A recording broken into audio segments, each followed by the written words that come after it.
దేవుడిచ్చిన కొత్త సంవత్సరంలో మొదటి దినాన్ని దేవునికి ఇవ్వాలని, మొదటి క్షణాన్ని కూడా మనం దేవునికి ఇచ్చాము. అయితే ఉదయకాల వేళ కూడా మనము దేవుని కలిగి ఆరాధించాలని ఈ నూతన సంవత్సరంలో మనమందరం ఇక్కడికి చేరి వచ్చాము. ప్రభువును ఒక క్రిస్టమస్ రోజే కాదు ఆరాధించడం, అది ఒక పండుగగా ఆచరిస్తున్నటువంటి విధానాన్ని మనం చూస్తున్నాం ఈ లోకంలో. నిజానికి దేవుడు అలాంటి ఆరాధనను అంగీకరించాడు. నిజమైన ఆరాధన ఏమిటంటే యథార్థమైన హృదయం కలిగి దేవుని సన్నిధానం ఎప్పుడూ ఆరాధించాలి, ఎల్లప్పుడూ ఆరాధించాలి. పరలోకంలో దేవదూతలు ఎలాగూ దేవుని ఆరాధిస్తున్నాయో మనం చూస్తున్నాం. అవి మానక నిత్యము ప్రతి గానముల చేత పరిశుద్ధుడు పరిశుద్ధుడు పరిశుద్ధుడని అలాగూ దేవుణ్ణి ఆరాధిస్తున్నట్లుగా మనం గమనించవచ్చు. సరే, ఏది ఏమైనా దేవుని సన్నిధిని ఈ ఉదయకాలంలో మనం ఎందుకు ఉన్నాము అని మనం ప్రశ్నించుకుంటే, దేవుడు మన జీవితంలో మరొక దినాన్ని ప్రవేశపెట్టాడు. అంతేకాకుండా నూతన సంవత్సరాన్ని మనకు అనుగ్రహించాడు. ఇందును బట్టి దేవుని స్తుతించడానికి మనం వచ్చాము. దేవుని మాటలు కూడా కొన్ని చదువుకొని మన జీవితాలను ఇంకా ఎలాగ నడిపించుకోవాలో, దేవుని వాక్యపు వెలుగులో ఎలాగ నడుచుకోవాలో మనం నేర్చుకోవాల్సినవి ఉన్నాయేమో మనం ఆలోచన చేసి ముందుకు సాగుదాం. రాత్రి విన్నాం కొరింథీయులకు రాసిన మొదటి పత్రికలో 5వ అధ్యాయం 17వ వచనం ఏమన్నారు అక్కడ? ఎవడైనా క్రీస్తు యేసునందున్న ఎడల వాడు నూతన సృష్టి, పాతవి గతించెను కొత్తవి. నిజమేనా? క్రీస్తు యేసునందు నిలిచి ఉన్నామా? నిలిచి ఉంటే పాతవి గతించాలి కదా. ఏంటివి ఆ పాతవి? ఒక మాట చెప్పాడు కదా, ఆ పులిపిండి అన్నాడు. ఏ పులిపిండి?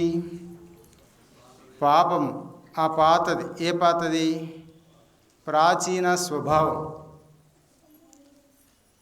వదిలిపెట్టి నవీన స్వభావాన్ని ధరించుకోవాలన్నాడు.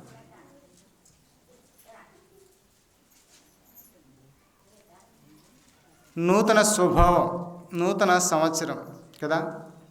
ఎన్నో వాగ్దానాలు మనకున్నాయి దైవ గ్రంథంలో. ఇంచుమించు 4000 వాగ్దానాలు ఉన్నాయని దేవుని భక్తుల ద్వారా వింటూ వస్తున్నాం.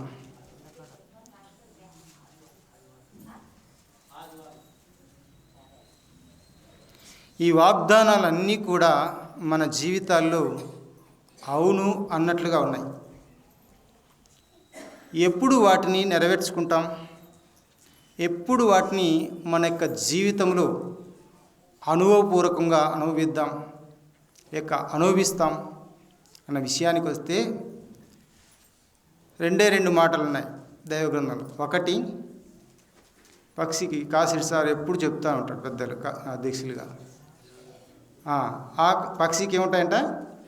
2 రెక్కలు ఉంటాయి.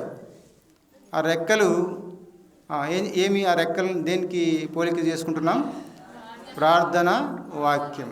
ఈ 2 రెక్కల్లో ఏది లేకపోయినా పక్షి ఎగరడానికి సాధ్యం కాదు, అసాధ్యము. ఎన్నో మాటలు ఇలాగ మనం చెప్పుకోవచ్చు. కానీ నిజంగా దేవుని వాక్యాన్ని మన యొక్క హృదయంలో భద్రం చేసుకుని వాటిని అనుసరించాలి. అంటే వాగ్దానాలను అనుసరించాలి. అనే పట్టుదల మనకు లేకపోతే ఏ ప్రయోజనం లేదు. పట్టుదల ఉంటే సాధించలేనిదంటూ ఏది లేదు. కానీ అది మన సొంత ప్రయత్నం మాత్రం చేయొద్దు. దేవునితో మనం కలిసి ఆ ప్రయత్నం చేయాలి. ఇప్పుడు మనం నేర్చుకోబోయే పాఠం అదే. సొంత ప్రయత్నం వద్దు, దేవునితో కలిసి మన ప్రయత్నం కొనసాగించాలి. సరే, ఈ సంగతులు మనం ఆలోచించేద్దాం, మనం జ్ఞాపకంలో ఉంచుకుందాం. అలాగా మన అంశం ఏంటంటే నవీన స్వభావం. నూతన సంవత్సరం కదా ఇది.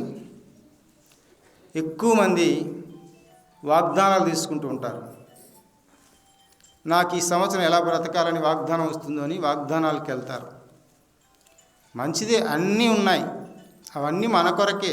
కానీ ఒక వాగ్దానం చేత నువ్వు అది పట్టుకొని ముందుకు సాగినప్పుడు అది మనకు ప్రయోజనకరమే కావచ్చు. కానీ అనేక వాగ్దానాలు ఉన్నాయి. మిగిలిన వాగ్దానాలన్నీ ఈ సంవత్సరం ఎలాగైపోతాయి? అవన్నీ నీ జీవితంలో, మన జీవితాల్లో నెరవేర్చబడవా? నెరవేర్చబడతాయి. సరే, మంచిది. దైవ గ్రంథంలో నుంచి చేరి వచ్చిన మనం అందరం ఈ కొద్ది సమయంలో కొన్ని మాటలు, ఎక్కువ మాటలు నేను చెప్పడానికి ఇష్టపడను. కొంత చాలు. బలమైన ఆహారం కొంత తింటే చాలు. చాలాసేపు మనం ఏం చేస్తాం? పని చేస్తాం. కాబట్టి దేవుని యొక్క వాక్యం మన హృదయంలో బలంగా నాటుకుంటే ఆ వాక్యం మనల్ని చాలాసేపు నడిపిస్తుంది, ఆత్మీయంగా బలపరుస్తూ నడిపిస్తుంది. దైవ గ్రంథంలో జ్ఞాని అయిన సొలొమోను, దేవుడు సొలొమోనుకు గొప్ప జ్ఞానాన్ని ఇచ్చాడు. ఈ భూమి మీద అప్పుడున్నటువంటి వారిలో కానీ, అప్పుడున్నటువంటి వారంటే దాదాపు ఈ భూమి పుట్టుక 6026 సంవత్సరాలు అనుకుంటే, అక్కడి నుంచి మానవుడు కూడా ఏర్పాటు చేయబడింది ఇప్పుడు 6025 సంవత్సరాలు, 26 సంవత్సరాలు అనుకుందాం. అక్కడి నుంచి కూడా ఇప్పటి వరకు అంతటి జ్ఞానవంతుడు ఎవరూ లేరని దేవుడు చెప్పాడు. జ్ఞానం మాత్రమే కాకుండా ఐశ్వర్యాన్ని కూడా ఇచ్చాడు. ఐశ్వర్యం ఎందుకు ఇచ్చాడో మనం చూస్తే పరీక్షించడానికి ఇచ్చాడేమో అని నేను అనుకుంటున్నాను. మీరేమైనా అనుకోండి. సరే, జ్ఞాని అయినటువంటి సొలొమోను ఆయన సామెతల గ్రంథంలో కొన్ని సామెతలు రాశాడు. దాదాపుగా ఆయనవి కనబడతాయి. తర్వాత పరమగీతాలు, ప్రసంగి, మనం ఇప్పుడు చదువుకున్నది ప్రసంగి, పరమగీతాలు కూడా ఆయనే రాశాడు. ఇప్పుడు మనం చదువుకుంటున్నటువంటి భాగం ప్రసంగి గ్రంథం 1వ అధ్యాయం 9వ వచనం. ఈ గ్రంథాన్ని కూడా ఆయన రాశాడు. ఇందులో అమూల్యమైన సత్యాలు ఉన్నాయి. సామెతలు, ప్రసంగి, పరమగీతాలు. సరే, ఏది ఏమైనా ఈ సమయంలో దేవుని యొక్క వాక్యాన్ని కొద్దిగా మనం నేర్చుకొని మన యొక్క ఆత్మీయ జీవితాలు నూతన స్వభావం కలిగి ఎలా ముందుకు కొనసాగాలో మనము దేవుని వాక్యం ద్వారా చూసుకుంటూ ముందుకు సాగుదాం. 1వ అధ్యాయం 9వ వచనం. మునుపు ఉండినదే ఇక ఉండబోవునది, మునుపు జరిగినదే ఇక జరగబోవునది. సూర్యుని కింద నూతనమైనదేదియూ లేదు. మునుపు ఉండినదే ఇక ఉండబోవునది, మునుపు జరిగినదే ఇక జరగబోవునది. సూర్యుని క్రింద నూతనమైనదేదియూ లేదు అన్నా. ఇంత జ్ఞాని చెప్పుచున్నటువంటి మాటలో సత్యం ఉందని మనం గ్రహించాలి.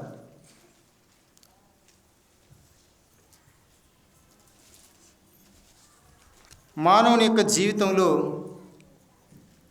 పాపం ప్రవేశపెట్టిన అపవాదిని మనం చూస్తాం. అక్కడి నుంచి నేటి వరకు మానవుని యొక్క జీవితంలో పాపము చేయటంలో మార్పు ఎక్కడైనా ఉందా అంటే లేదు అని చెప్పాలి. అలా అయితే అప్పుడున్నదే ఇప్పుడు కూడా పాపం ప్రపంచాన్ని ఏం చేస్తుంది? ఏలుబడి చేస్తూ ఉంది. ఈ పాపము ప్రపంచాన్ని ఏలుబడి చేస్తున్నప్పుడు ఈ ఏలుబడి కింద మనిషి జాతి నశించిపోతున్నారు. భౌతికంగా నష్టం కలుగుతుంది, అలాగే ఆత్మీయంగా కూడా నష్టము వాటిల్లుతూ ఉన్నది. ఇది మనమెరిగిన సత్యం. కానీ లోకం ఏమెరుగుతూ ఉంది అని మనం చూస్తే ఇందులోనే, ఈ పాపములోనే నాకేముందంట, ఆనందం ఉంది, సంతోషం ఉంది అని వారు అలాగూ కొనసాగుతున్నారు. సరే, ఆ దినాల్లో ఉన్నదే ఈ దినాల్లో ఉందని జ్ఞాని అయిన సొలొమోను చెబుతున్నట్లుగా మనం గమనిస్తూ ఉన్నాం. నిజానికి ఈ మాట ఎందుకు రాశాడు సొలొమోను అని మనం చూస్తే, సూర్యుని కింద జరుగుతున్నటువంటి క్రియలన్నిటినీ ఆయన పరిశీలిస్తూ వచ్చాడు. వీటన్నిటినీ అధ్యయనం చేసి ఒక కన్క్లూజన్కి వచ్చాడు. ఏంటి ఆ కన్క్లూజన్? ఇప్పుడు మనం చదువుకున్న మాట ఏంటంటే, మునుపున్నవే ఇప్పుడు ఉన్నాయి, ముందు జరిగినదే జరగబోతూ ఉన్నది. ఇవన్నీ చూసి ఇందాక మనం విన్నాం సోదరుడు, వ్యర్థం సమస్తం వ్యర్థం అన్నాడు. అయితే వ్యర్థమైతే ఇక్కడికి ఎందుకు రావాలా బ్రదర్ అని మీరు అడగవచ్చు. దేవుని యొక్క సన్నిధానంలో మనం ఉన్నప్పుడు, దేవునితో మనం ఉన్నప్పుడు దేవుడు ఆశ్చర్యకరమైనటువంటి గొప్ప కార్యాలు చేస్తాడు. స్వతహాగా మనం భూమి కింద, సూర్యుని కింద భూమి మీద ఏమైతే కార్యక్రమాలు చేస్తున్నామో వాటిని బట్టి ఏమన్నాడు? వ్యర్థం సమస్తము వ్యర్థము. సూర్యుని క్రింద మానవుని యొక్క ప్రయాస అంతయు కూడా, మానవుని యొక్క క్రియలన్నీ కూడా వ్యర్థం అన్నాడు. మానవుడు దేనికోసం ప్రయాసపడుతున్నాడు? దేనికోసం అండి? పొట్టకూటి కోసమే కదా. జానుడు పొట్ట నింపుకోవడానికి ఎన్నో రకాల ఆలోచనలు కలిగి, ఎన్నో రకాల విద్యలను అభ్యసిస్తూ, ఆ విద్యల్లో ఆ రకాలు ఉన్నాయి. నీతి కలిగిన విద్య ఉంది, అవినీతి కలిగిన విద్య ఉంది.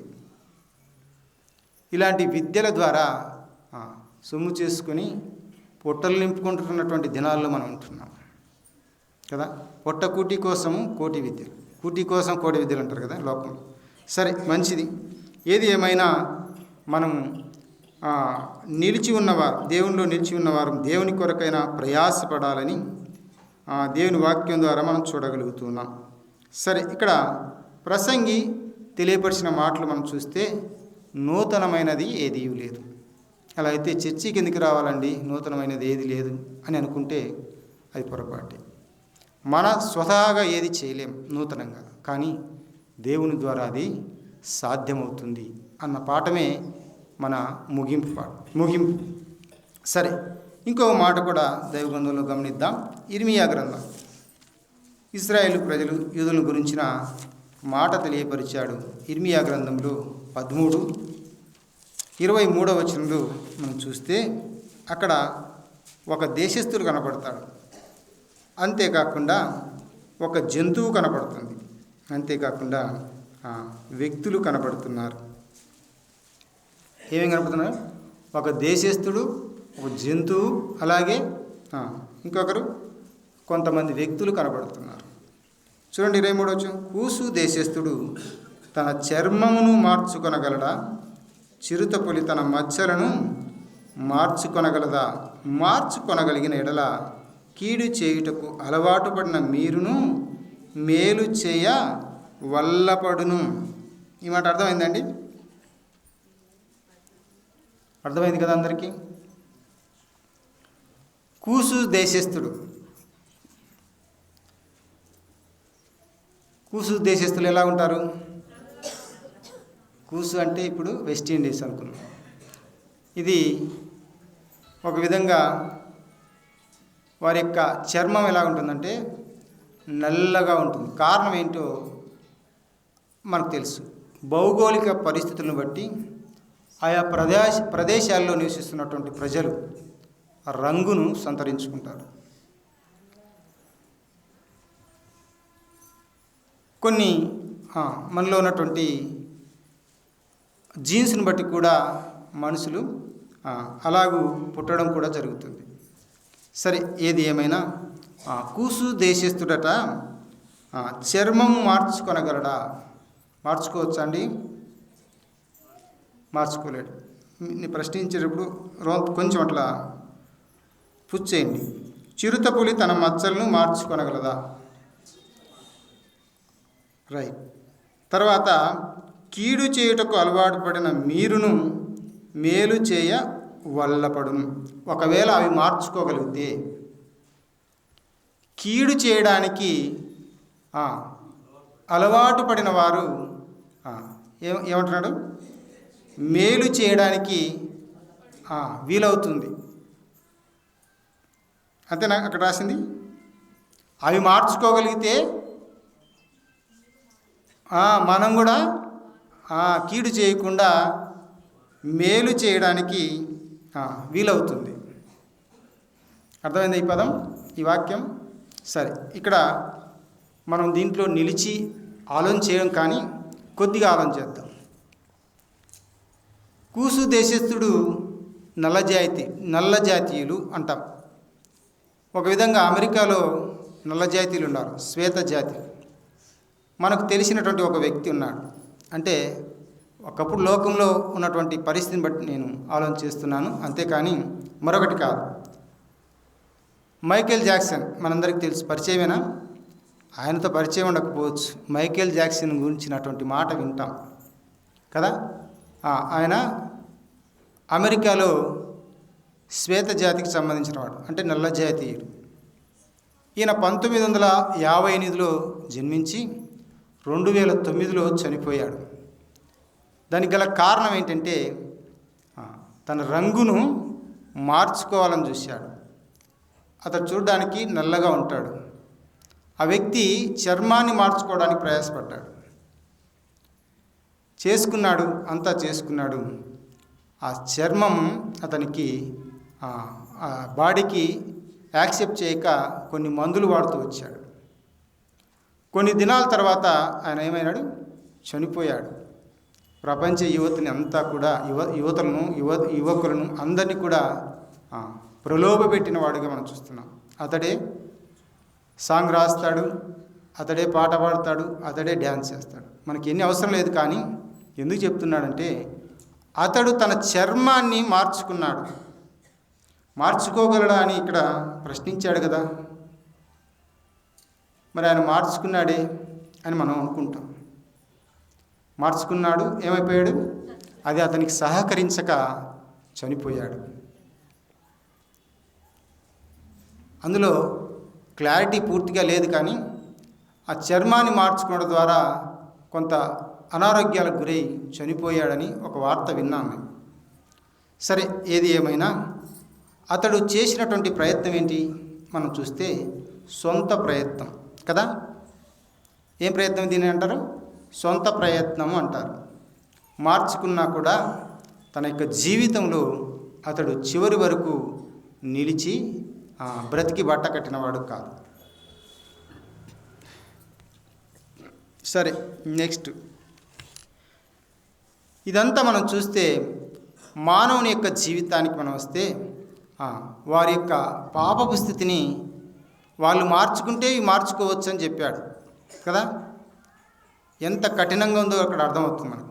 అలా అయితే దేవుని యొక్క వాక్యంలో ఎందుకు మార్చుకోలేదు, దానికి గల కారణం ఏంటో మనం చూస్తాం. చూడండి, కీర్తనాకారుడు 51వ కీర్తన దావీదు అంటున్నాడు, నేను పాపములో పుట్టినవాడను.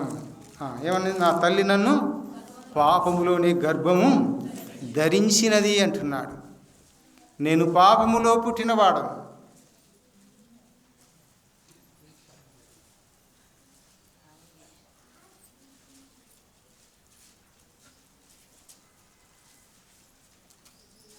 నిజానికి ఇక్కడ మనం ఆలోచన చేస్తే ఆనాడు మరి కొత్త ఏమి లేదు, ఈనాడు కూడా పాత ఏమి లేదు అన్నట్లుగా మనం చూడవచ్చు. ఆనాడు జరిగినదే ఈనాడు కూడా జరుగుతూ ఉన్నది అని మనం చూస్తున్నాం. అంటే దావీదు యొక్క జీవితంలో 6000 సంవత్సరాల కిందట జరిగినటువంటి పాపం, అపవాది చేత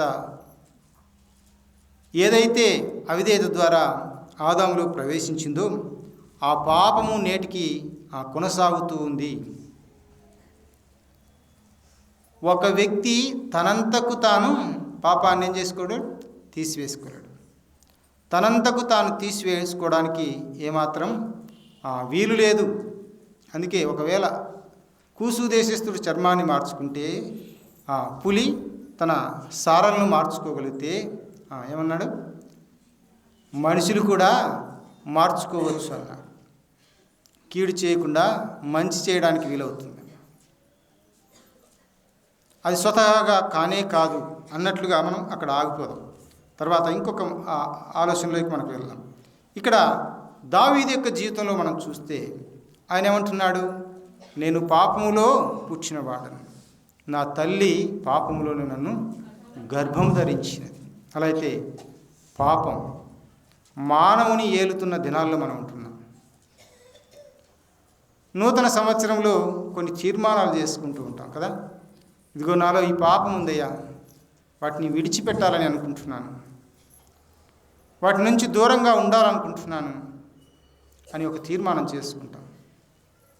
కానీ ఆ తీర్మానాన్ని నెరవేర్చటకు ఎన్నో ప్రయాసలు పడతా ఉంటాం. సామెతల గ్రంథంలో మనం చూస్తాం, అతిక్రమములు దాచిపెట్టువాడు వర్ధిల్లడు, వాటిని ఒప్పుకొని విడిచిపెట్టువాడు కనికరం పొందుతాడు అన్నాడు. దేవుని యొక్క కనికరాన్ని పొందుకోవాలంటే పాపమును విడిచిపెట్టాలి.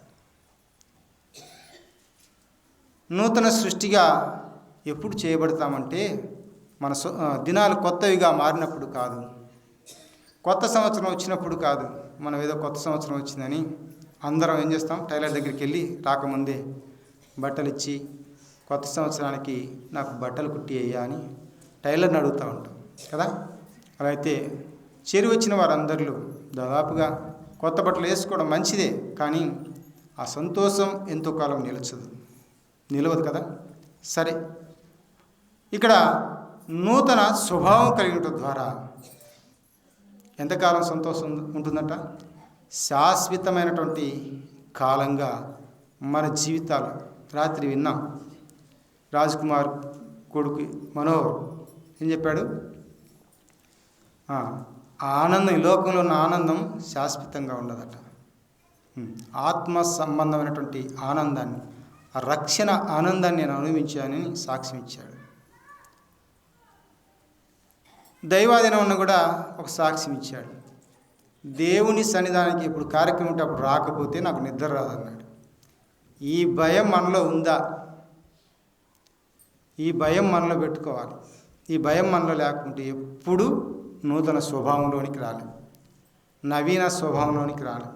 ఈ కొత్త సంవత్సరం కావచ్చు, కానీ మన హృదయంలో చేంజ్నెస్ అంటే మార్పులు లేకపోతే ఏమాత్రం ముందుకు సాగలేం.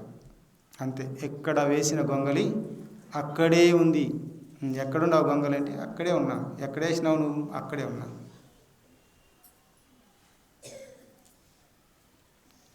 దేవుని వాక్యాన్ని నిజంగా ఎరిగిన వారు దేవుని సన్నిధానానికి భయం కలిగి రావాలి కదా.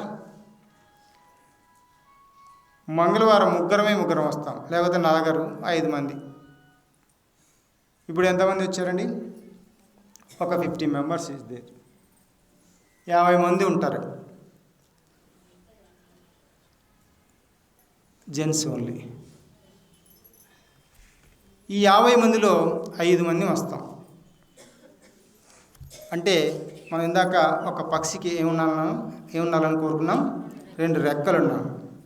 ఒక రెక్క లేకపోతే మరొక రెక్కతో ఎంత దూరం ఎగురుతుంది? ఒకవేళ నడుచుకుంటూ కొంచెం దాని ప్రయాస కొంతవరకే.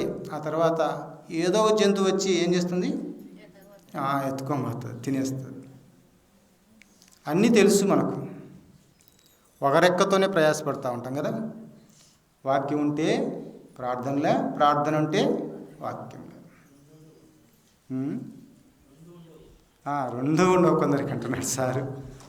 సరే, ఏది ఒకటిన్నా కష్టమే, రెండు ఉండకపోయినా కష్టమే కదా. రెండూ కలిగి ఉందాం ఈ సంవత్సరం అయినా కదా. మనం గత సంవత్సరం ఏం ప్రార్థన చేసామో హర్షవర్ధన్ రెడ్డి చెప్పాడు. కుటుంబంలో అందరూ రక్షణ పొందాలి. అందరూ వస్తే సంతోషం కదా. ఇంట్లో ఏ గొడవ ఉండదు, ఏ పేచీ ఉండదు. మంచిది. అలా అయితే దావీదు యొక్క జీవితం మనం చూస్తే, నేను పాపంలోనే పుట్టినవాడు, నేను పాపంలోనే నా తల్లి నన్ను గర్భము ధరించింది అంటున్నాడు. అంతేకాకుండా రోమీయులకు రాసిన పత్రికలో 3వ అధ్యాయం 11వ వచనం ఏమంటున్నాడు? నీతిమంతుడు లేడు, ఒక్కడునూ లేడు, అందరూ పాపం చేసి ఏకముగా పనికి మాలిన వారయ్యారు అన్నాడు. ఏకముగా పనికి మాలిన వారంటే అందరూ పాపం చేసి వారి యొక్క పాపంలో ఆనందిస్తున్నారు. పాపంలో ఉన్నటువంటి ఆనందం చాలా కాలం నిలవదు, అది కొంతకాలం మట్టుకే. అలా అయితే నీతిమంతులు లేడు, ఒక్కడు లేడు, అందరూ పాపం చేసి త్రోవ తప్పి ఏకంగా పనికి మాలిన వారయ్యన్న. అదే అధ్యాయంలో 23వ వచనంలో ఏమన్నాడు? ఏ భేదము లేదు, అందరూ పాపం చేసి ఉన్నారు. అంటే కుల మత భేదాలు లేవు, రంగు జాతి భేదాలు లేవు, దేశ ప్రాంతీయ భేదాలు లేవు. ఏ దేశంలో చూసినా పాపం ఉంది. దానికి గల కారణం ఏంటో మనకు తెలుసు. ఆదాము హవ్వల ద్వారా ఏర్పడినటువంటి ఆ అవిధేయత,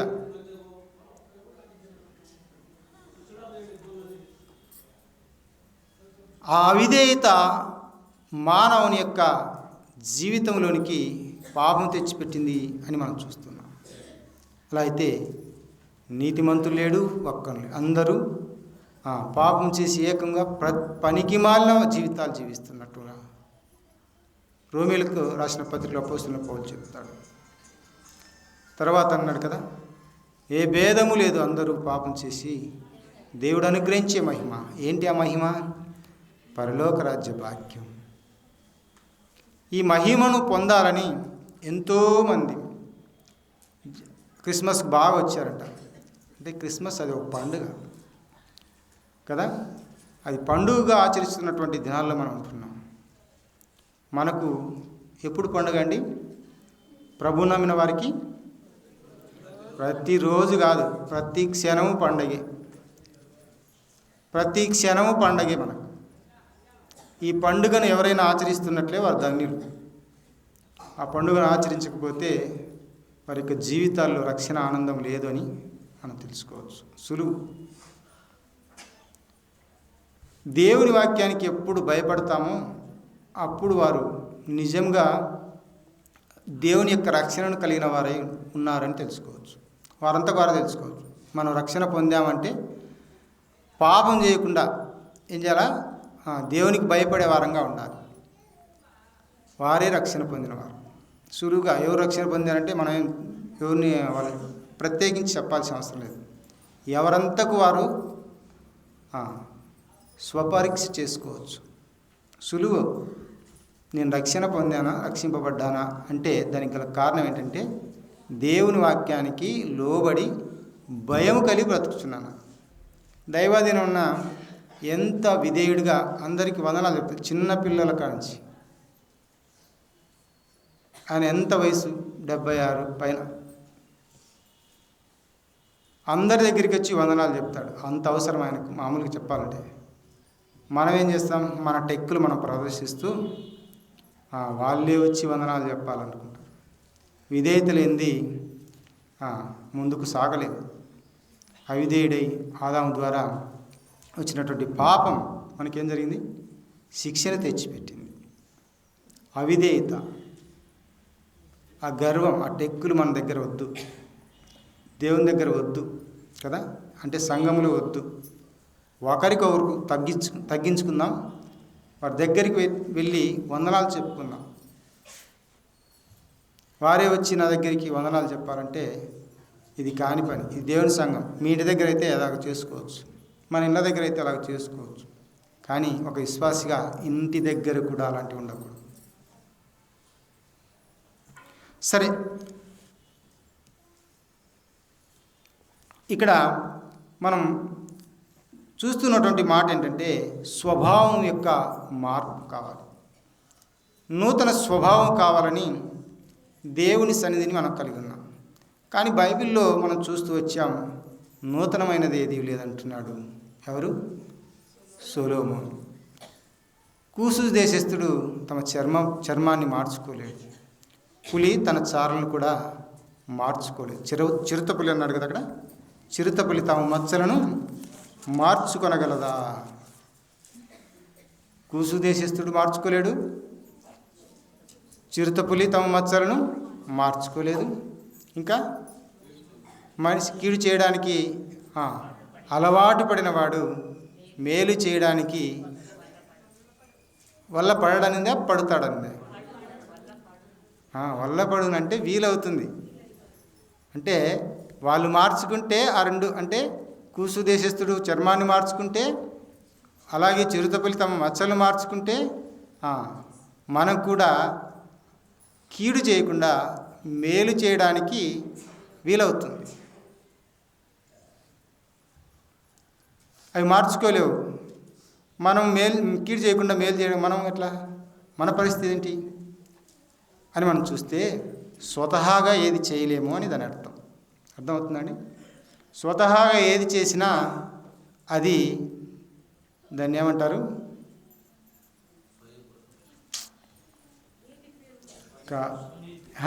లోకరీత్యా మనం ట్యాబ్లెట్ ఎక్స్పైరీ డేట్ వేసుకుంటే ఏమవుతుంది? ఆల్రెడీ కదా, దాన్ని ఏమంటారు?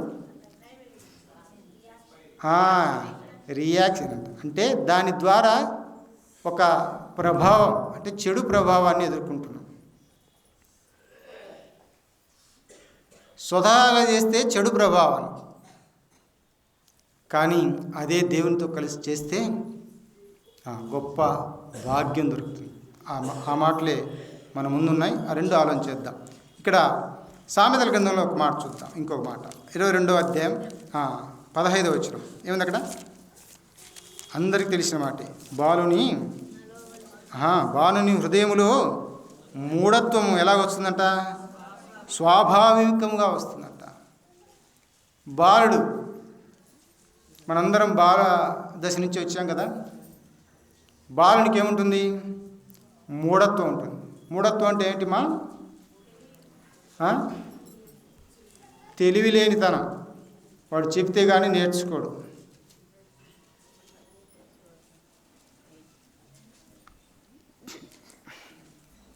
మందిరానికి ఇప్పుడు మన పిల్లల్ని రెడీ చేసుకొని రావాలని ఉంటాం. కొత్తది డ్రెస్ కుట్టించుంటాం.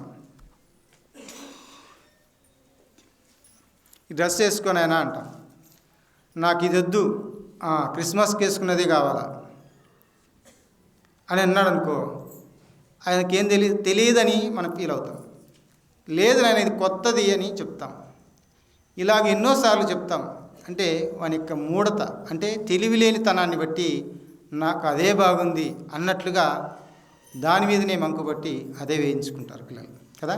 అంటే పిల్లల యొక్క స్వభావం ఎలాంటిదంటే తెలివిలేనితనం, అవివేకమైనటువంటి స్థితి అని మనం చూస్తున్నాం. అలా అయితే బాలుని యొక్క హృదయంలో ఏముందట? మూఢత్వం స్వాభావికంగా పుడుతుంది. ఏంటి స్వభావం అని మనం చూస్తే, ఆదాము నుంచి అవ్వల నుంచి ఏదైతే అవిధేయత ఆరంభమైందో ఆ స్వభావం, పాప స్వభావం ప్రతి మనిషిల్లోని హృదయాల్లో అది ఉన్నట్లుగా మనం చూస్తున్నాం. కాబట్టి ఇక్కడ బాలుని యొక్క హృదయంలో మూఢత్వం స్వాభావికంగా పుట్టును. ఇవన్నీ మనం చూస్తే మనం ఇక అలాగే ఉండిపోతామా, పాపంలోనే ఉండిపోతామా అన్నట్లుగా ఉన్నాయి కదా. దేవుని యొక్క వాక్యం ఏం సెలవిస్తూ ఉందంటే, అది రెండంచులు కలిగినటువంటి ఖడ్గం.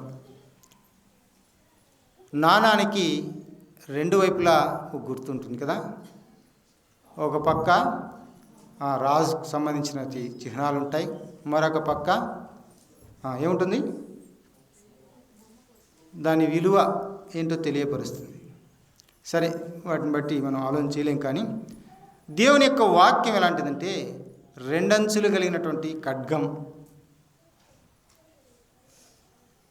ఒక విధంగా పాపాన్ని ఇలాగుందని చెప్పడం ధర్మశాస్త్రం వంతైతే, ప్రభువైన యేసుక్రీస్తుల వారి యొక్క వంతు ఏంటి అంటే దాని నుంచి ఎలాగూ విడిపింపబడాలి అనేది ఆయన వంతు అయినది. లేక మన భాషలో చెప్పుకోవాలంటే ఆయన ప్రణాళిక, ఆయన ప్లాన్. ఇది ఎప్పటి ప్లాను అని చూస్తే జగత్తుకు పునాది వేయబడకునిపే ఆయన ప్రణాళిక. మనిషి జాతిని ఏర్పాటు చేయబడక మునిపే ఆయన ప్రణాళిక సిద్ధం చేసుకున్నాడు, అయిపోయింది. యెహెజ్కేలు గ్రంథంలో మాట చూస్తాం, చూడండి. 36వ అధ్యాయం 26వ వచనం మనం రాత్రి చదువుకున్న మాటే. ఏమన్నాడు అక్కడ? నూతన హృదయం అంట. ఏ హృదయం ఉంది ముందు? 36:26వ వచనం. 26 నుంచి చదువుతా. మీ అపవిత్రత యావత్తు పోవునట్లు నేను మీ మీద శుద్ధ జలము చల్లుదును, మీ విగ్రహముల వలన మీకు కలిగిన అపవిత్రత అంతయు తీసివేసేదనంటూ నూతన హృదయము మీకు ఇచ్చేదను, నూతన స్వభావము మీకు కలుగజేసేదను. ఎలాంటి స్వభావం అంట? ఇది టర్నింగ్ పాయింట్ కదా. ఇశ్రాయేలు ప్రజలు వారు పాపాన్ని బట్టి జరుపుకుంటున్నటువంటి ఆ శిక్షను బట్టి దేవుడు ఏం చేస్తున్నా అంటున్నాడు, మీకు నూతన హృదయము మీకు ఇస్తాను, పాత స్వభావాన్ని తీసివేసి నూతన స్వభావాన్ని మీకు కలుగజేస్తాను, రాతి గుండె మీలో నుండి తీసివేసి మాంసపు గుండెని ఇస్తాను అంటున్నాడు. రాతి గుండెలో ఏముంటుంది? కోడిది కాదులేమో, కోడిది అనుకుంటారు, కోడిది కాదు. ఇది రాతి గుండె, చలనము లేని గుండె, రాయి, చలనం లేని గుండె. సూదితో మనం పొడిస్తే మాంసపు గుండెకు చలనం ఉంటుంది, రాతి గుండెకు సూదితో పొడిస్తే చలనం ఉండదు. చలనము లేని ప్రజలతో దేవుడు ఏం చేస్తున్నాడు? బాధను అనుభవిస్తున్నట్లుగా మనం చూస్తున్నాం. ఆ బాధను వ్యక్తం చేస్తూ ఇక్కడ ఏమంటున్నాడు? మీరు విగ్రహాలకు మొక్కారు, వాటన్నిటినీ రూపుమాపాలంటే మీ మీద శుద్ధ జలాన్ని చల్లాలని నేను అనుకుంటున్నాను. అది ఎవరి వల్ల సాధ్యం? శుద్ధులవుట మనంతకు మనకు సాధ్యమవుతుందా? 38 ఏళ్ళ నుంచి బేతెస్దా కోనేటి దగ్గర పడి ఉన్నాడు. బేతెస్దా అంటే కరుణ కలిగిన ఇల్లు లేక కృపానిలయం. బేతెస్దా కోనేటి దగ్గర 38 సంవత్సరాలు పడి ఉన్నాడు. అయ్యా, నీళ్ళు ఆ పరలోకం నుంచి దూతలు వచ్చి కదిలించట కలదు. ఎన్నిసార్లు ఏమో తెలియదు. ఒకసారేనా? కాదమ్మా, చదవండి అక్కడ. ఒకసారి కాదు, దినానికి ఎన్నిసార్లు తెలియదు. ఆయా సమయములలో నింది అక్కడ, ఒకసారి కాదు. సరే, ఆయా సమయంలో దూత వచ్చి ఆ బేతెస్దా కోనేటిలో నీళ్లు అలా కదిలిస్తాయి. కదిలించినప్పుడు ఎవరైతే ఆ 5 మంటపాల్లో ఉంటున్న రోగులైతే ఉంటున్నారో వారు మొదటగా దిగితేనే వారికి అవకాశం. ఇప్పుడు ఆ వ్యక్తిని మనం సాదృశ్యంగా మనం ఆలోచన చేస్తే ఆ వ్యక్తి దిగలేకపోతున్నాడు, తన స్వతహాగా ఏది చేసుకోలేకపోతున్నాడు, తన సొంత ప్రయత్నం ఫలించలేదు. ఇంకా ఎవరి మీద ఆధారపడి ఉన్నాడు? ఎవ్వరి మీద ఆధారపడవలసిన అవసరం లేదు అన్నట్లుగా ప్రభువు ప్రత్యక్షమయ్యాడు కదా అక్కడ. స్వస్థపడగోరుచున్నావా? దేవుడు అతన్ని స్వస్థపరిచిన విధానాన్ని మనం చూస్తున్నాం. అంటే దేవుని ద్వారా ఏం సాధ్యమవుతుంది? రాతి గుండెను తీసి మాంసపు గుండె ఇచ్చే ఆ శక్తి ఎవరి ద్వారా వస్తుందట? దేవుని ద్వారానే. ఆ బలహీనత స్వస్థపరచగలుటకు సొంతంగా ఆయన ఏం చేసుకోలేకపోయాడు. ఇప్పుడు దేవాదేవుడు వచ్చి మాట చెప్తున్నాడు. ఏమంటున్నాడు? మీలో నూతన హృదయం మీకు ఇచ్చాను, నూతన స్వభావాన్ని మీకు కలుగజేస్తాను. ఒకప్పుడు ఏ స్వభావం? మనలో పాత స్వభావం, ప్రాచీన స్వభావం, అది ఆదాము హవ్వలకు అపవాది అందించినటువంటి స్వభావం. దాన్ని ఏమంటాం? ప్రాచీన స్వభావం. అది పాపపు స్వభావం. ఈ పాపంలో రకరకాలుగా చెప్పుకోవచ్చు కదా. గలతీయులకు రాసిన పత్రిక 5వ అధ్యాయంలో మనకు కనబడతాయి శరీర స్వభావాలు కదా. ఇవన్నీ మనం చూస్తే వీటన్నిటిని తీసివేసి ఏం చేస్తున్నా అంటున్నాడు? నూతన స్వభావం కలుగజేస్తానంటున్నాడు. నేను టయాన్ని ఎంత తీసుకున్నా నాకు తెలియదు, మీకు ఓపిక ఉంటే పూర్తి చేస్తాను. ఓకే, సరే. ఇక్కడ దేవుని యొక్క వాక్యాన్ని మనం చూసినప్పుడు దేవుని యొక్క వాక్యం సెలవిస్తూ ఉందంటే స్వతహాగా మనం ఏం చేసుకోలేం. నవీన స్వభావం మన జీవితాల్లో ధరించుకోవాలంటే, లేక కలిగి ఉండాలి అంటే, నూతన స్వభావాన్ని మనం పొందుకోవాలంటే అది మన వల్ల సాధ్యము కాదు. ఇది ఎవరి వలన సాధ్యమని మనం చెప్పుకుంటున్నాం? దేవుని వలన సాధ్యమని భక్తుడైన హెజ్కేలు ద్వారా తన గ్రంథములో దేవుడు పరిశుద్ధాత్మ ద్వారా వ్రాయించిన మాటను బట్టి మనకు అర్థమవుతుంది. 26వ వచనంలో మనం చూస్తే మరోసారి, నూతన హృదయమును మీకు ఇచ్చేదను, నూతన స్వభావం మీకు ఇచ్చేదను, రాతి గుండెను తీసి మాంసపు గుండెను మీకు ఇచ్చేదను అంటున్నాడు. మాంసపు గుండె ఏం చేస్తుంది? చెలిస్తుంది కదా. రాతి గుండె ఏం చెలించదు. చెలించే హృదయం దేనికి చెలించాలి? మన బాడీలో వైబ్రేషన్స్ బట్టి చెలించాలా? ఒకవేళ అలా చెలించవచ్చు. ఈ గుండె ఆ గుండె కాదు కదా. దేవుని యొక్క వాక్యము చేత చెలించే గుండెను నేను ఇస్తానంటున్నాడు. దేవుని యొక్క వాక్యం చేత ఏ గుండె అయితే చెలించదో ఆ గుండె ఏ గుండె? It is stone heart.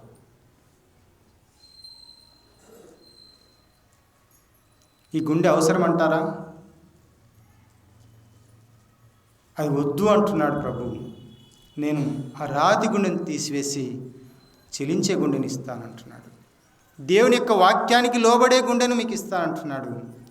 2 మాటలు మనం దేవుని యొక్క వాక్యములు ఆలోచన చేశాం. మొట్టమొదటిగానే మనం ఆలోచన ఏంటి? పక్షికి 2 రెక్కలు ఉన్నాయన్నాం. ఆ రెక్కలు, ఒకటి ప్రార్థన, రెండవది వాక్యం అన్నాం. ఏ రెక్క లేకుండా మన యొక్క జీవితం సజావుగా సాగదు అన్న విషయాన్ని కూడా విన్నాం. అదే కోణంలోనే మనం దేవుని వాక్యాన్ని ఈ సమయంలో మనం ఆలోచన చేద్దాం. ఇక్కడ ఇంకొక మాట కూడా మనం ఆలోచన చేద్దాం. ఇర్మియా గ్రంథంలో 31:33లో అక్కడ ఏం చెప్పబడింది చూద్దాం. ఇర్మియా గ్రంథం 31:33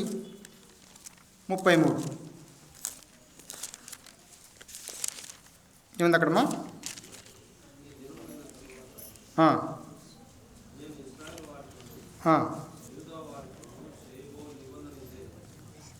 ఏంటి ఆ నిబంధన? వారి మనసుల్లో నా ధర్మ విధిని ఉంచుతానంటున్నాడు. ఆ తర్వాత దాన్ని రాస్తానంటున్నాడు. దేవుని యొక్క మాట ఏంటంటే మనసుల్లో నా ధర్మ విధిని ఉంచాను. దేవుని యొక్క ప్రజలు దేవునికి దూరంగా ఉన్నప్పుడు దేవుడు పిలుస్తాడు.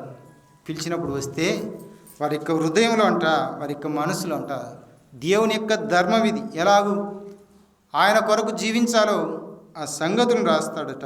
ఆ తర్వాత మీ హృదయం మీద వాటిని కూడా రాస్తాను. దేవుని యొక్క విధులను, విధానాలను మన యొక్క హృదయాల్లో రాస్తే హృదయము చెప్పినట్టుగా మనం నడుచుకోవడానికి ఎంతో కొంత వీలవుతుంది. సంపూర్ణంగా పరిశుద్ధాత్మ ద్వారా మనం నడిపించబడతామే కానీ మన ఆలోచన ద్వారా సంపూర్ణంగా నడిపించబడలేము. మన మనసు ద్వారా సంపూర్ణంగా దేవుని వైపు నడవడానికి వీలు కాదు. పాపాన్ని స్వతహాగా తీసివేసుకోవడానికి ఎలాంటి అవకాశము లేదు. కానీ అది దేవుడే నేను తీసేస్తాను అంటే మనం ఏం చేయాలి? దానికి అంగీకరించాలి. ఎందరూ ఆయన అంగీకరించిరో, ఒక మాట ఉంది కదా, ఆత్మచేత ఎందరూ ఆయన అంగీకరించిరో వారందరూ ఏమవుతారంట, దేవుని పిల్లలయ్యే అధికారం ఉంటుంది అంట. మనం యాక్సెప్ట్ చేయకుండా ఆయన మాత్రమే నేను పవిత్రపరుస్తాను, పరిశుద్ధపరుస్తాను అని అంటే మాత్రం వీలవరు. రెండు సైడ్ల, అందుకే సమ్మతి లేకుండా ఇద్దరు కూడి నడుతురా అన్నాడు. సమ్మతి కావాలి. ఎవరితో అయితే మనకు విరోధంగా ఉందో వారితో సమ్మతి కావాలి. యెషయా గ్రంథంలో మనం చూస్తాం కదా, మొదటి అధ్యాయంలో ఇంతకుముందు చదువుకున్నాం కదా మాట. ఏం మాట అది? వివాదం రండి, మన వివాదాలు తీర్చుకుందాం, మీ పాపములు ఎర్రనివైనను హిమము వలె చేస్తాను. మీ పాపములు ఇంకేమన్నాడు, కెంపు వలె, ఏమన్నాడు అక్కడ, కెంపు వలె ఎర్రనివైనను గొర్రెబొచ్చు వలె తెల్లనివ్వవు. గొర్రెబొచ్చు మన ఏరియాలో ఎర్రగా ఉంటుంది కదా, కొన్ని తెల్లగా ఉంటాయి. కానీ దీన్ని దేన్ని బట్టి మాట్లాడంటే ఇజ్రాయెల్ దేశంలో అవి ఎక్కువగా తెల్ల గొర్రెలు ఉంటాయి. కాబట్టి ఇక్కడ ఈ భక్తునికి ఎలాగూ దేవుని యొక్క దర్శనం ద్వారా మాట తెలియపరిచాడు. కానీ అక్కడ మన పాఠం ఏంటంటే మన వివాదాలు తీర్చుకునే విధానం. సపోర్ట్ కావాలి. ఆయన సపోర్ట్ లేకుండా మన యొక్క వివాదం తీర్చుకోలేం మనంతకు మనం. అందుకే రండి మన వివాదాలు తీర్చుకుందాం. మీ పాపాన్ని తీసివేయడానికి నా దగ్గర మందు ఉంది. మన వివాదం తీర్చుకోవడానికి నా దగ్గర ఒక ప్లాన్ ఉంది, ఒక పరిష్కారం ఉంది అని చెప్తుంది.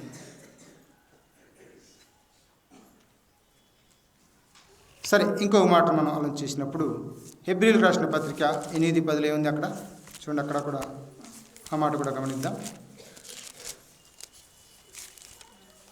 8:10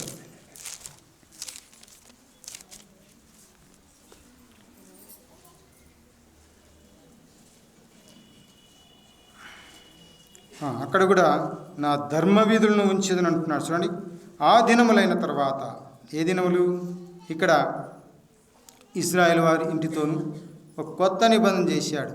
ఏ కాలం? ఇదిగో ఒక కాలం వచ్చున్నది, అప్పటిలో ఇశ్రాయేలు ఇంటి వారితోనూ యూదా ఇంటి వారితోనూ నేను కొత్త నిబంధన చేయుదును. అది ప్రభువైన యేసుక్రీస్తు వారిని చూపిస్తున్నట్లుగా మనం చూస్తున్నాం. ఐగుప్తులో నుండి పితరులను వెలుపలికి తెచ్చుటకై వారిని చెయ్యి పట్టుకొని దినమున వారితో నేను చేసిన నిబంధన వంటిది కాదు అన్నాడు.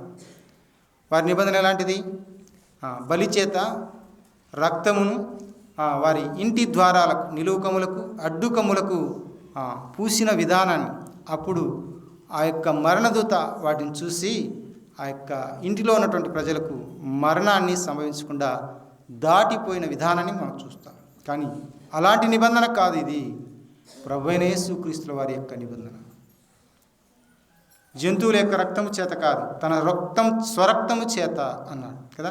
అయితే యేసుక్రీస్తు వారి యొక్క రక్తము చేత ఒక నూతన నిబంధన చేయబోతున్నాడు. వారికి విడుదల అనే మాట చెప్తూ అపోస్తలుడైన పౌలు 10వ వచనంలో హెబ్రీయులకు రాసిన పత్రికలో 8:10 చూస్తే, ఆ దినములైన తర్వాత ఇశ్రాయేలు ఇంటి వారితో నేను చేయబోవు నిబంధన ఏదనగా వారి మనస్సులో నా ధర్మ విధులను ఉంచెను, వారి ఉదయం మీద వాటిని వ్రాయదు. ఇందాక మనం చదువుకున్నాం హెజ్కేలు గ్రంథంలోని. నేను వారికి దేవుడనయ్యుందును, వారు నాకు ప్రజలయ్యుందురు అన్నాడు. అలా అయితే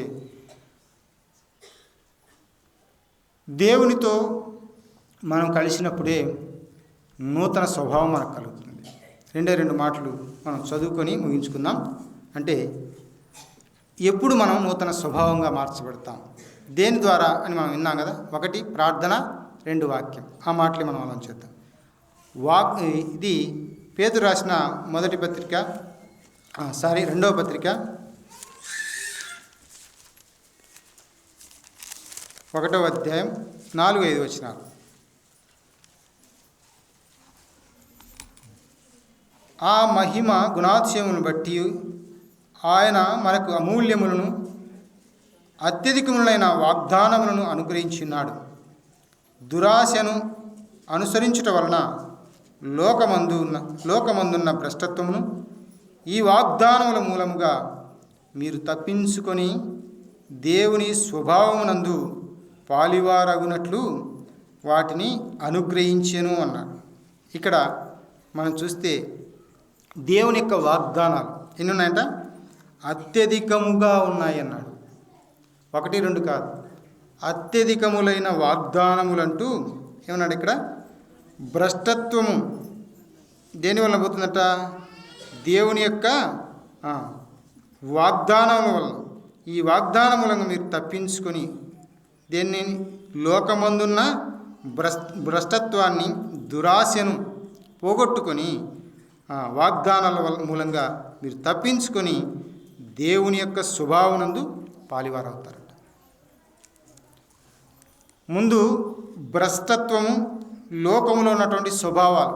ఎఫెసీయులకు రాసిన పత్రికలు అంటాడు కదా, మనసు యొక్కయు శరీరం యొక్కయు కోరికలు నెరవేర్చుకొనుచు దేవుని యొక్క ఉగ్రత, ఆ ఉగ్రత స్వభావం లేక ఆ మనసు యొక్క స్వభావం, శరీరం యొక్క స్వభావాన్ని దేని ద్వారా పోగొట్టుకుంటామంటే దేవుని యొక్క వాగ్దానాల ద్వారా. అయితే వాగ్దానాన్ని ఏం చేయాలి మనం?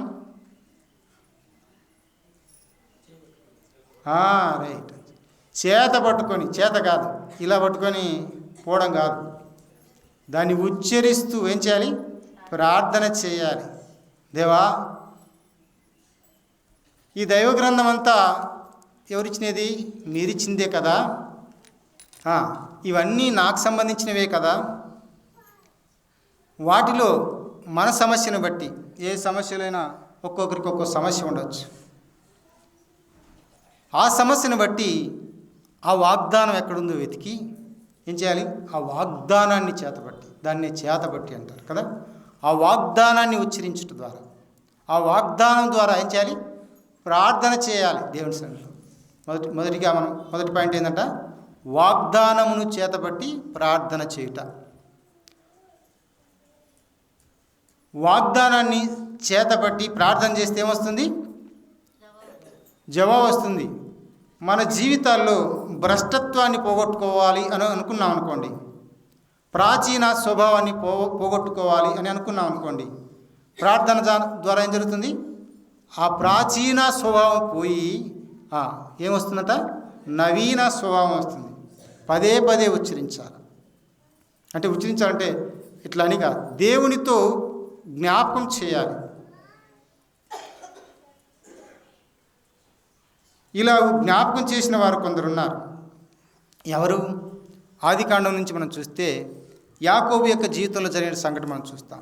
యాకోబు అంటే పేరుకు మోసగాడని మనం చెప్పుకుంటాం, కానీ ఎక్కువ ఎక్కడ ఎందుకు ఆ పేరు పెట్టారు అని మనం చూస్తే తల్లి గర్భంలో నుంచి యాకోబు, ఏశావు కవల పిల్లలుగా బయటికి రావడం జరిగింది. యాకోబేమో ఏశావు యొక్క మడిమను పట్టుకొని రావడానికి ప్రయత్నించాడు. అంటే మడిమనులాగి ఆయన ముందు రావడానికి ప్రయత్నం చేశాడు అన్నట్లుగా మనం చూస్తాం. దాన్ని బట్టి వారు ఆ పేరును ఏం చేశారు? నామకరణం చేసినట్లుగా వారికి చూస్తాం. కానీ యాకోబు యొక్క జీవితంలో ఎక్కడా మోసం చేసినట్లుగా మనకు కనబడదు. చర్మం కప్పుకొని తన తల్లే పంపిస్తే చర్మం కప్పి ఇస్సాకు దగ్గరికి ఆశీర్వాదాలు కదా. ఆ తర్వాత ఆయన అన్నమాట కూడా మనం చూస్తాం. ఏమన్నాడు ఆయన? నేనే ఆ శిక్షను భరిస్తాను కదా. చూడు అన్నమాట చూద్దాం. 27వ అధ్యాయం ఆదికాండం 12వ వచనం. ఒకవేళ నా తండ్రి నన్ను తడవి చూచును, అప్పుడు నేను అతని దృష్టికి వంచకుడునుగా తోచిన ఎడల నా మీదికి శాపం వస్తుంది అని చెప్పుకుంటున్నాడు.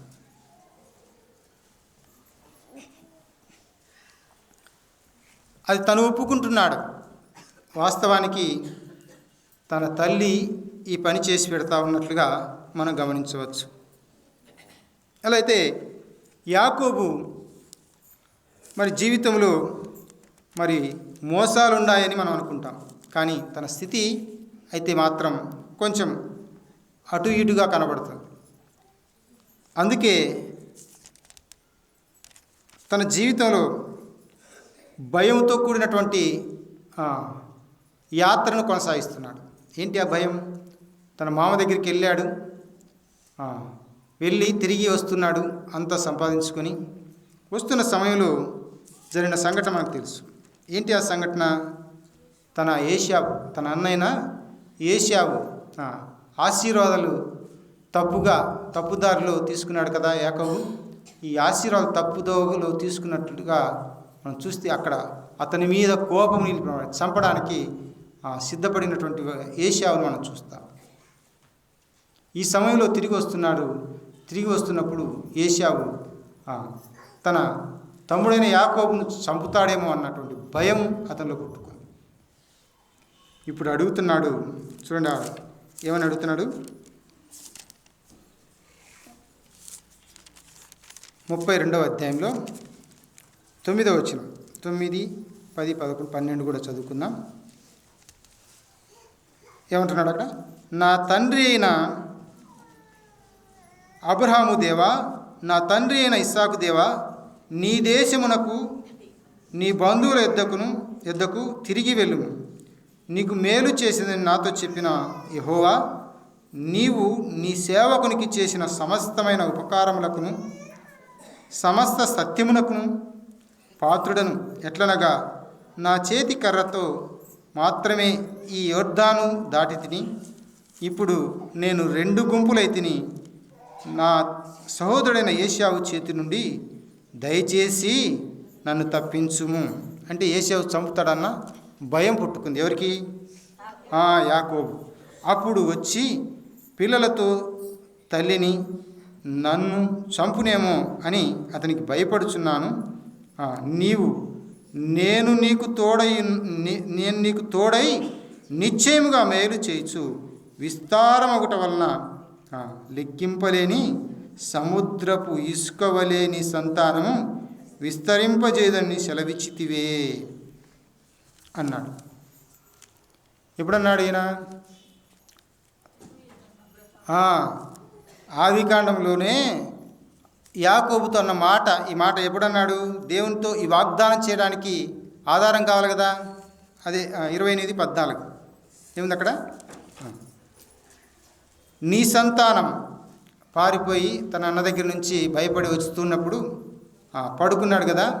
ఎక్కడ పడుకున్నాడు? హోరేబేనా? బేతేల్. అక్కడ పడుకున్నప్పుడు జరిగిన సంఘటన మనం చూస్తాం. ఆ సంఘటనలో భాగంగా దేవుడు యాకోబుతో మాట్లాడుతున్నటువంటి మాట ఏంటంటే, నీ సంతానము భూమి మీద లెక్కకు ఇసుక రేణువుల వలె నగును. నీవు పడమటి తట్టును, తూర్పు తట్టును, ఉత్తరపు తట్టును, దక్షిణపు తట్టును వ్యాపించేదు. నీ భూమి యొక్క వంశములన్నీ నీ మూలముగాను నీ సంతాన మూలముగాను ఆశీర్వదింపబడును అన్నాడు. అంటే దేవుడు చేసినటువంటి వాగ్దానాన్ని ఇప్పుడు జ్ఞాపకం చేస్తున్నాడు. ఎవరికి? దేవునికి. అయితే వాగ్దానాన్ని చేతపట్టుకుని ప్రార్థన చేసిన యాకోబు ఫలితం పొందాడా లేదా? పొందాడు కదా. 28వ వచనంలో అప్పుడు ఆయన, నీవు దేవునితోనూ మనుషులతోనూ పోరాడి గెలిచితివి అన్నాడు. ఎలా గెలిచాడు? తన పేరేంటి? యాకోబుని అడుగుతున్నాడు దేవుడు. వాట్ ఈజ్ యువర్ నేమ్ అంటున్నాడు. మై నేమ్ ఈజ్ జాకోబ్ అని చెప్పాడా? చెప్పినాడమ్మా, చెప్పాడు. జాకోబ్ అన్నాడు. జాకోబే. కానీ ఏమన్నాడు ఇప్పుడు ఇక్కడ? యాకోబు నీ పేరు ఇస్రాయేలే కానీ యాకోబు అనబడదు అన్నాడు. ఏమంటా ఇప్పుడు? ఇస్రాయేలు దేవునితో పోరాడువాడు, ప్రార్థనలో ముందుకు సాగేవాడు. అలా అయితే మనం చేరువచ్చిన మన పేరేంటి? దేవునితో సన్నిహితం లేని పేరా? దేవునితో పోరాడే పేరు మనం కలిగి ఉన్నామా? పేరంటే సాక్ష్యం. సహోదరులు, ఆ సహోదరుడు మందిరానికి వస్తాడు, బాగా ప్రార్థన చేస్తాడు, బాగా కదా, ప్రార్థనలు బాగా పోరాడు. ఫలానా సహోదరి ప్రార్థనకు వచ్చి ప్రార్థనలో బాగా పోరాడుతుంది. ఉందా సాక్ష్యం? 32వ వచనం. అందుచేత ఆయన యాకోబు తొడగూటి మీద తుంటి నరం కొట్టినందున అది కాదు 31 వచనం. అతడు పెనుయేలు నుండి సాగిపోయినప్పుడు సూర్యోదయమైన అప్పుడు అతడు తొడకుంటుచు నడిచాను. ముందు ఎలాగున్నాడు? స్ట్రైట్గా నడిచేవాడు కదా యాకోబు. నాకు దీట ఎవరు లేరు అన్నట్లుగా, ఒకవేళ బాగా అన్నీ బాగుంటే ఏమంటాం? నాకు తగిలేవాడు లేడంటాం కదా. యాకోబు అలాగ ఉన్నాడేమో. ఇప్పుడు దేవుడు ఏం చేసినాడు?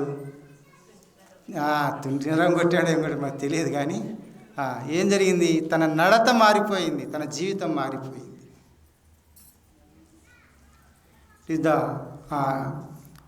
దాన్ని ఏమంటారు? ప్రాచీన స్వభావం వదిలిపోయి నూతన స్వభావం, దాన్ని నవీన స్వభావం రకరకాలుగా చెప్పుకోవచ్చు.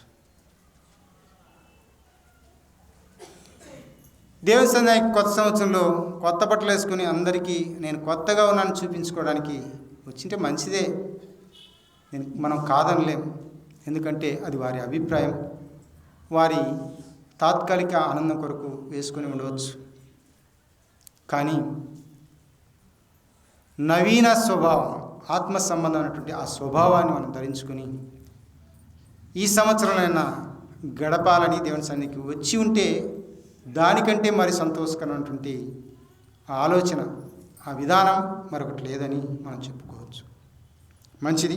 ఇక్కడ యాకోబు యొక్క జీవితంలో వాగ్దానం అంటే దేవుడు చేసినటువంటి వాగ్దానాన్ని చేతపట్టి ప్రార్థన చేసి పొందినవాడుగా మనం చూస్తున్నాం. అతని యొక్క ప్రార్థనలు నవీన స్వభావం కావాలని కోరుకుంటున్న విధానాన్ని మనం చూస్తున్నాం.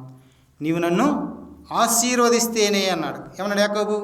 నీవు నన్ను ఆశీర్వదిస్తేనే అన్నాడు. ఆశీర్వాదం దేనికి గుర్తు? నూతన స్వభావానికి గుర్తు. రక్షణ పొందిన తర్వాత ఎలా ఉంటాం? నూతన స్వభావం కలిగి ఉండాలన్న ఆ ఆలోచన మనలో ప్రారంభమవుతుంది. ఏదో నేను కొత్త సంవత్సరం మందిరానికి వెళ్తే ఇంకా కొత్తగా ఈ నుంచి కొత్తగా జీవించడానికి వీలవుతుందిలే అన్నట్లుగా వచ్చిన వారు లేకపోలేదు. మంచిదే.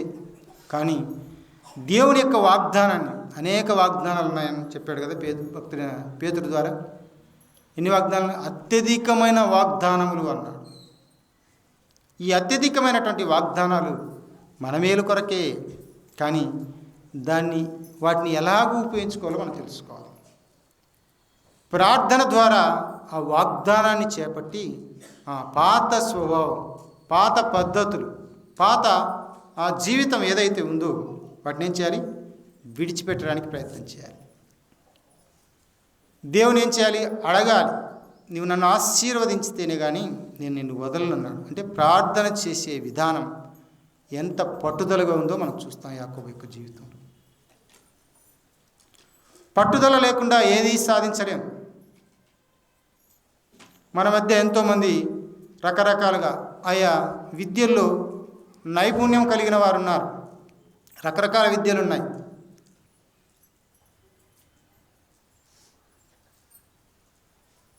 ఈ విద్యల్లో నైపుణ్యాలు కలిగిన వారు ఉన్నారు. మంచిదే. కానీ దేవుని యొక్క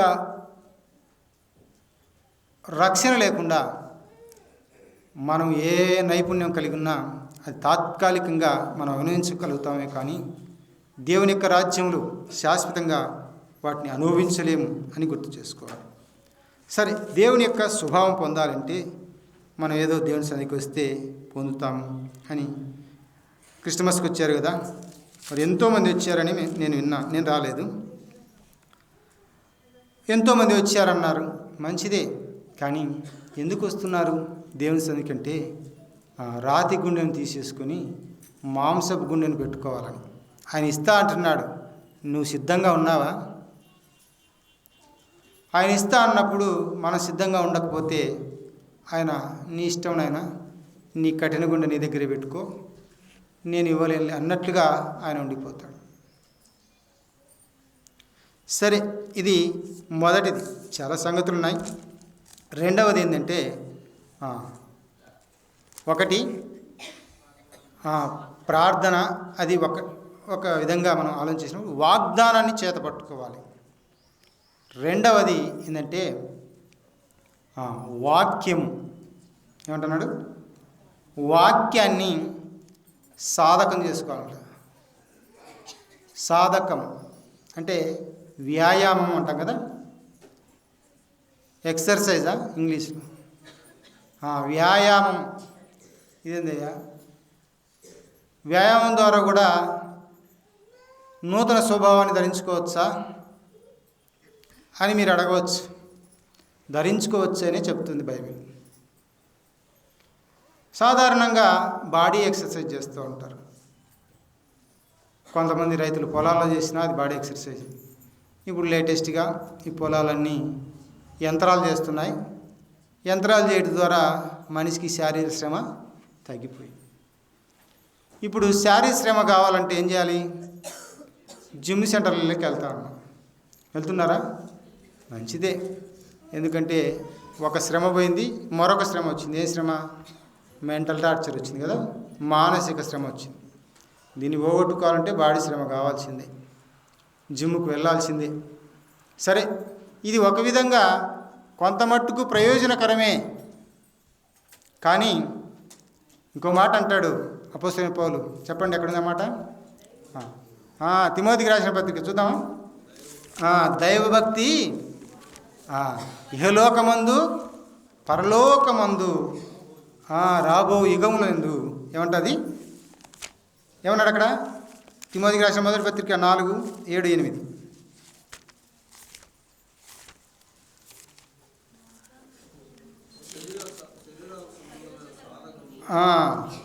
ఏడు కూడా చదువుకుందాం. ఇంకో మాట 7 కూడా చదువుకుందాం. అపవిత్రములైన ముసలమ్మ ముచ్చటలను విసర్జించి, నేను అంటున్నాను, అపవిత్రమైన ముసలమ్మ ముచ్చటను కలిగి ఉండి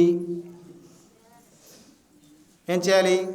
ముసలమ్మ అని ఎందుకు వాడాడు ఇక్కడ? ఏదో ముసలోళ్ళు, వాళ్ళు ఏజ్ అయిపోయింది, వారు ఏదో కూర్చొని ఒక రూమ్ మీద మాట్లాడుకుంటూ వారు తమ జీవితాన్ని, అంటే మిగిలిన జీవితాన్ని గడపడానికి ప్రయత్నం చేస్తూ ఉంటారు. ఆ సమయం వ్యర్థంగా వారు గడుపుతారు. ఇంకా కొన్ని అపవిత్రమైన సంగతులు కూడా వారి మాటల్లో ఉండవచ్చు. దాన్ని బట్టి అపోస్తలుడైన పౌలు తిమోతికితో చెప్పుచున్నటువంటి మాట ఏంటంటే, వారు ముసలోళ్ళయ్యా, వాళ్ళు రకరకాలుగా మాట్లాడుకుంటారు. నీవు యంగ్ మ్యాన్, యువకునివి, నువ్వు ఎలా ఉండాలి? యువ వయసులో ఏముంటాయి? రకరకాల కోరికలు కలుగుతాయి కదా. అందుకే రాత్రి విన్నాం కదన్నమాట, యవనస్తుడు తప్పక తొట్టిల్లుతాడు. అపవాది కాచుకొని ఉంటుంది. ఏ వయసులో, ఏ అవసరములో ఎవరిని ఎలా పట్టుకోవాలో తెలుసు వానికి కదా. వారిని అప్పుడే అలాగే పట్టుకుని వాడిని ఏం చేస్తుంది? లొంగ తీసుకుంటుంది అపవాది. కాబట్టి యవన ప్రాయంలో యవనస్తులు తప్పక తొట్టిల్లుతారన్నాడు. అందుకే ఈ తొట్టిల్లుతనం ఉండకూడదు నీకు అంటున్నట్లుగా అపోస్తలుడైన పౌలు హెచ్చరిస్తూ వాటిని ఏం చేయాలట? విసర్జించు. పక్కన పెట్టని చెప్పలే. పక్కన పెడితే మళ్ళా తీసుకోవడానికి అవకాశం ఉంటుంది. అర్థమవుతుందండి? మరలా తీసుకోవడానికి అవకాశం ఉంటుంది. కానీ వాటిని విసర్జించాలి. విసర్జన అంటే మీకు తెలిసి ఉంటుంది. సరే, వదిలేండి. విసర్జించాలి. ఆ విసర్జన తిరిగి మనం తీసుకోవడానికి వీలుండదు. నోటి నుంచి ఇంగిలి ఏం చేస్తాం? ఉమ్మేస్తాం. ఉమ్మేసిన దాన్ని తిరిగి ఎవరైనా తీసుకోవడానికి ఇష్టపడతారా? నో, ఇంపాసిబుల్ కదా. సో విసర్జించిన దాన్ని మనం మళ్ళా తీసుకోవడానికి వీలు పడకూడదు అన్నట్లుగా అపోస్తలుడైన పౌలు తిమోతికితో చెప్తున్నాడు. అపవిత్రమైన ముసలమ్మ ముచ్చట్లు విసర్జించి దైవభక్తి విషయంలో నీకు నీవే ఏం చేసుకోవాలంటున్నాడు? సాధకం, ఎక్సర్సైజ్ చేసుకోవాలి, వ్యాయామం చేయాలి. దేవుని భక్తిని ఎలా సంపాదించుకోవాలి? బాడీ శ్రమ చేస్తే దేహంలో ఉన్న అన్ని అవయవాలు చక్కగా పనిచేస్తాయి. అలాగే దేవుని యొక్క వాక్యం ద్వారా మన యొక్క ఆత్మీయ జీవితాలను ఎక్సర్సైజ్ చేయించాలి, అలవాటు పడేలా చేయించాలి. ప్రార్థన చేయలేకున్నా ఉదయకాలం లేచి కుటుంబంలో ఉదయం సాయంత్రం కుటుంబ ప్రార్థనలు జరపలేకపోతున్నామా? పెద్దలంగా సైక్రియాటిస్టు కొన్ని సంగతులు చెప్తాడు.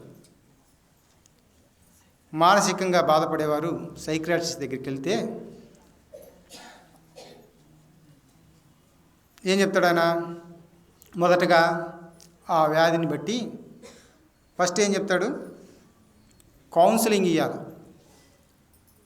ఏ పద్ధతిలో ఏ సమయంలో ఎలాగూ మూవ్ అవుతుందో లేక మూవ్ అవుతున్నారో వారిని అబ్జర్వ్ చేసి వారికి కౌన్సిలింగ్ ఇవ్వాలి. ఇలాగ ఉండకూడదు, ఇలాగ ఉండాలి అన్నట్లుగా కౌన్సిలింగ్ ఇవ్వాలి.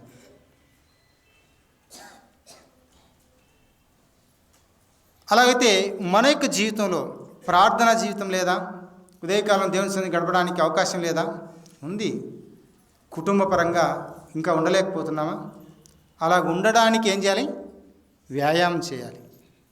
కౌన్సిలింగ్ ఇవ్వగా ఆ వ్యాధిగ్రస్తులు, మానసికంగా వ్యాధితో బాధపడేవారు బాగుపడతారట. అలా అయితే ప్రభువైన యేసుక్రీస్తు వారి లోకంలో ఉన్నప్పుడు ఎన్ని దినాలు ఉపవాసం చేశారండి?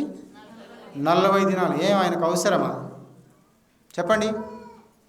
నీకు నాకు ఈ వ్యాయామం కలిగి ఉండాలని ఆయన మనకు మాదిరిగా ఉంచిపోయాడు. వ్యాయామం లేకుండా శారీరక ఆరోగ్యం పొందలేం. దేవుని యొక్క భక్తిలో దేవుని యొక్క వాక్యాన్ని మనం ఏం చేయాలి? దాన్ని ధ్యానం చేసుకోవాలి, దాన్ని చదువుకోవాలి. ఈ వ్యాయామం మనకు అవసరం. చదువుకోకుండా ధ్యానం చేసుకోకుండా మన ఇష్టానుసారంగా వెళ్తే ఏం లేదు, నవీన స్వభావం లేదు, నూతన స్వభావం అని కోరుకుంటాం. కానీ మన స్వభావం ఎలాంటిది?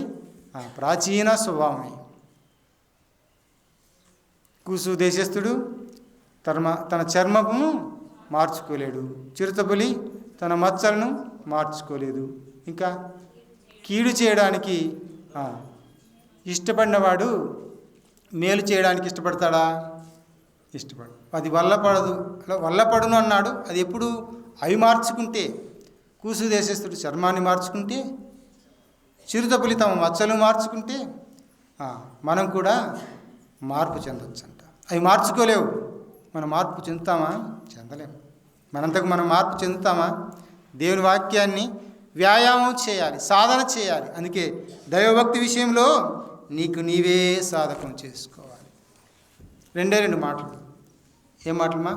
నూతన స్వభావాన్ని కలిగి ఉండాలని కొత్త సంవత్సరంలో వచ్చాం. ఇదిగో పాతవి గతించను, సమస్తమును కొత్తవి. ఏమన్నాడు? పాతవి గతించిపోయాయి. ప్రాచీన స్వభావం మన జీవితంలో గతించిపోవాలి అని అంటే 1 ప్రార్థన, 2 వాక్యం. దేవుని యొక్క సన్నిధిలో వాగ్దానాలను చేతపట్టుకొని ప్రార్థన చేసినప్పుడే నూతన స్వభావాన్ని మనం సంతరించుకుంటాం. 2వదిగా మనం చూసాం, దేవుని సన్నిధిలో నీకు నీవే ఎవరో పురికొల్పితే, దాన్ని మోటు భాషగా చెప్పాలంటే ఎవడో పుట్టగోసి కడితే మనకు నిలబడదు. మోటు భాష కదా అది. ఎవరు పుట్టగోసి కట్టాల్సిన అవసరం లేదు. మనంతకు మనం కట్టుకున్నప్పుడే అది స్టాండర్డ్గా ఉంటుంది. అర్థమవుతుందండి? మనంతకు మనం నిలబడదాం. ఎవరో నిలబెడితే నిలబడాలి, మనం నిలబడలేం. పౌలు అంటున్నాడు, నేను నిల్చున్నానని నేను తలంచిన ఎడలా, ఏమన్నాడు అక్కడ? నాకు నేను నిల్చున్నానని తలంచిన ఎడలా పడిపోకుండా చూసుకోవాలి. మనం అనుకుంటాం నిల్చున్నామని అనుకుంటాం, కానీ పడిపోయే ప్రమాదాలు కూడా లేకపోలేదు. కాబట్టి మొదటిది ప్రార్థనలో వాగ్దానాన్ని చేతపట్టి మనం ముందుకు సాగినట్లయితే నవీన స్వభావాన్ని ధరించుకుంటాం. 2వది మనం చూసాం, వ్యాయామం ద్వారా సాధన. అందుకే నీకు నీవే సాధన చేసుకోవాలి. దేని విషయంలో? భక్తి విషయంలో నీకు నీవే సాధకం చేసుకుంటే మేలు పొందుతావు. దేవుడు తన మాటలు